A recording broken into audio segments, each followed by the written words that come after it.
ಇಲ್ಲಿನ autos design ಮುಂದೆ ಒಂದು ಹೋಗ್ತಾ ಇದೆ.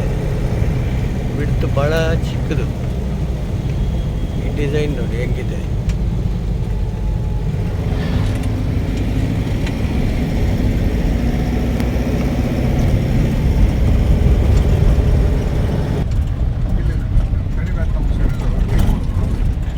ಗ್ಲಾಸ್ ಮೇಲೆ ಬೀಳ್ತಾ ಇದೆಯಲ್ಲ ಎದುರಿಗೆ.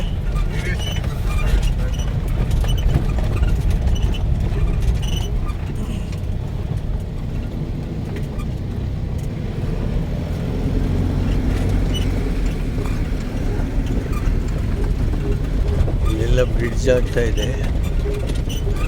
ಎಲ್ಲ ಸೈಡ್ ರೋಡ್ಸ್ ಈ ಮಳೆ ಬರೋದ್ರಿಂದ ಭಾಳ ಖರಾಬ್ ಆಗಿದೆ.